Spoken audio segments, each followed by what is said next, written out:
মামা যাবো। কি খেলা দেখাইলি রে বিলকিস, শিখলাম। বিলকিস? এই বিলকিস কে বাবু? আমার এক্সা ছিল। ওই কই তো কাম কাজ যে করো না, ভবিষ্যতে তো তোমার রিক্সা লয়ে বাইরিতে হইব। এমন শুনছি ওই বলে রিক্সা লয়ে বাইরিছে। মায়া লাগে রে বিলকিস। উঠো উঠো। আরে দাঁড়াও দাঁড়াও দাঁড়াও দাঁড়াও। তুমি শাড়ি পরছো না, উঠতে কষ্ট হবে। আমি আগে উঠি। আসো জান আসো, সাবধানে। ব্যথা পাও নাই তো? না। যাও যাও। বুঝলা জান, ইতিহাস সাক্ষী কেউ কাউরে ঠকায়া শান্তিতে থাকতে পারে নাই। পরিস্থিতি এক সময় না এক সময় হাতে হ্যান্ডেল আর পায়ে প্যাডেল ধরাই দেয়, আর অনেক সময় হাতে থালাও ধরাই দেয়। আল্লাহর কি লীলা খেলা, দেখেই মজা লাগতেছে আমার। কি বলতেছে জানি না, আমি কিছুই বুঝতেছি না। তোমার বোঝা লাগবো না, যার বুঝার হ্যাঁ ঠিকই বুঝতেছে। হ্যালো, হ্যাঁ বন্ধু ক, রিক্সায় উঠছি। কি কস? বিলকিসের রিক্সা চালাইতে দেখছস?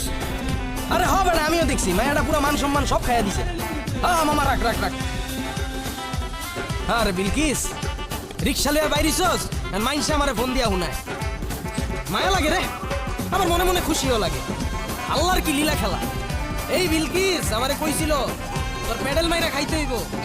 আজকে এই বিলকিস প্যাডেল মাইরা খায়, আর আমি আমার বউলে বিল্ডিং মারি। মজাই লাগে। কত বুঝাইছিলাম, বিলকিস আমারে ধুইয়া যাইস না বিলকিস, একদিন পস্তাবি। আমি একদিন সফল হমই, তখন তোরা রানীর মতো করে রাখবো। আমার কথা শুনলি না, আমার ছেড়ে গেলি গা।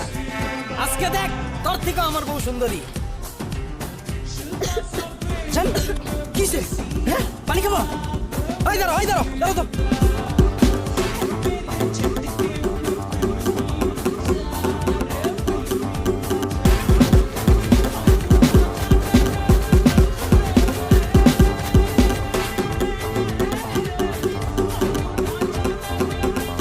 যাও তুমি যাও।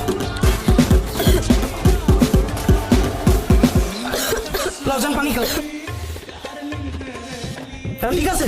হ্যাঁ জান, ঠিক আছে। আল্লাহ রে, টেনশনে পড়ে গেছিলাম। আরে বিলকিস রে, কত বুঝাইছিলাম তোরে, আমারে তুই যাইস না। আমার মতো কেয়ার তোরে কেউ করতে পারবো না। এক সময় শরীর দিয়া এক ফোঁটা ঘাম বাইরিলে টিস্যু দিয়া মুইছা দিতাম, কাশি দেওয়ার আগে পানির বোতল লাগাই দিতাম। আর এখন এই বিলকিস রইতে রইতে খেপ মারে, পানির বোতল যে একটা রিক্সায় রাখবো জায়গা নাই। আহারে মাওলা, বেঈমান গুলারে তুমি এমনি বাদে মাইরো না, প্রাণে সয় না। কিলো আইসা বসছি। ও আয়া পড়ছি। ও জান আয়া পড়ছি। ল তুমি যাও, আমি ভাড়াটা দিয়ে আইতাছি। হ্যাঁ ঠিক আছে।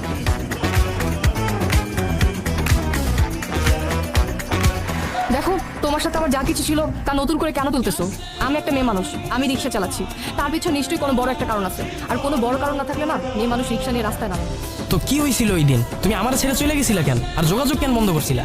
তুমিই বলো, আমি কোনো শান্তিতে ছিলাম? তুমি সারাটা দিন সিগারেট টানতে, তোমার তো কোনো চিন্তা ভাবনাই ছিল না একটা চাকরি বাকরি জোগাড় করবা, এরকম কোনো চিন্তা ভাবনাই আমি তোমার মধ্যে দেখতাম না। আর ওই দিন আমার বাবা মা প্রত্যেকটা দিন আমাকে প্রেশার ফিট করতে বিয়ের জন্য।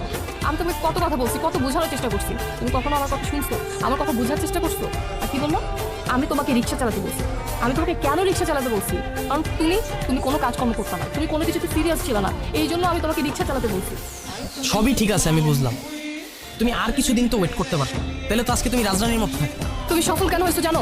আমার জন্য। আজকে আমি যদি তোমাকে ছেড়ে না চলে যেতাম তাহলে তুমি সফল হতে পারতা না। তার একটাই কারণ যে তুমি তোমার লাইফে কখনো সিরিয়াস ছিল না, আর সেটা আমি বুঝতে পেরেছিলাম। আমি জানতাম আমি যদি তোমার লাইফ থেকে চলে না যাই তুমি কিচ্ছু করতে পারবা না, তাই আমি তোমার লাইফ থেকে চলে গেছি। আর তাছাড়া আমার অন্য কোনো উপায় ছিল না। আমার বাবা আমার পছন্দের ছেলেকে আমার বিয়ে করতে হয়েছে, তাই আমি আমার বাবা আমার পছন্দের ছেলেকে বিয়ে করছি। আচ্ছা ঠিক আছে, আমি তোমার সব কথা মাইনা নিলাম। তুমি রিক্সা নিয়ে কেন বেরিয়েছো, আমি তো এটাই বুঝতেছি না।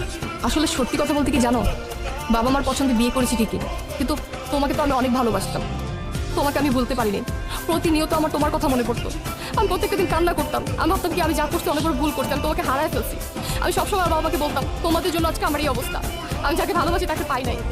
আমার এই কষ্ট আমার বাবারা সহ্য করতে পারে নাই, আমার কথাগুলো আমার বাবা নিতে পারে নাই, যার কারণে আমার বাবা স্টক করার পর আমার বাবা মারা যায়। বাবা মারা যাওয়ার পর আমি না পুরো স্থির হয়ে যাই, কিন্তু আস্তে আস্তে যত দিন যায় আমার হাজবেন্ডের সাথে আমার সম্পর্কটা গভীর হতে থাকে। আসলে আমার কপালটাই মনে হয় খারাপ, বুঝছো? আমার হাজবেন্ডের সাথে আমার সম্পর্কটা গভীর হওয়ার প্রথম সপ্তাহতেই আমার হাজবেন্ডের ব্লাড ক্যান্সার ধরা পড়ে। আর কি করবো বলো, আমার হাজবেন্ডের চিকিৎসার জন্য আমার হাতে তেমন কোনো টাকা নেই। আমি আমার হাজবেন্ডের চিকিৎসার টাকার জন্য আজকে রিক্সা নিয়ে রাস্তায় বের হয়েছি, এছাড়া না আমার অন্য কিছু করার ছিল না। তুমি আমার মাফ করে দিও। আমি আসলে কোনো কিছু না যাই না বুঝেই তোমার সাথে এতক্ষণ উল্টাপাল্টা কথা বলতেছিলাম। আমি ভাবছিলাম তুমি হয়তো বা ইচ্ছা করে আমাকে ছেড়ে চলে গেছো। যাই হোক, আমি দোয়া করি যেন তোমার সব কিছু আবার আগের মতো ঠিক হয়ে যায়। আমি তো তোমাকে ওইভাবে সাহায্য করতে পারবো না। আমার অফিসে একটা জবের ব্যবস্থা হয়তো বা করে দিতে পারবো। তুমি আমার নাম্বারটা নিয়ে নাও, 017। তুমি আমার সাথে যোগাযোগ করো, আমি চেষ্টা করব। তোমার বউ না অনেক ভালো, কারণ তুমি এতক্ষণ যাবত তোমার এক্সকে নিয়ে এত উল্টাপাল্টা কথা বললা, তোমার বউ কিন্তু একটু রাগ করেনি। আসলে আমার আর আমার ওয়াইফের সেম মেন্টালিটি। তুমি যোগাযোগ করো, আমি চেষ্টা করবো তোমার জন্য। আর কিছু মনে করো না আমার কথা। দোয়া করি সুখী হও।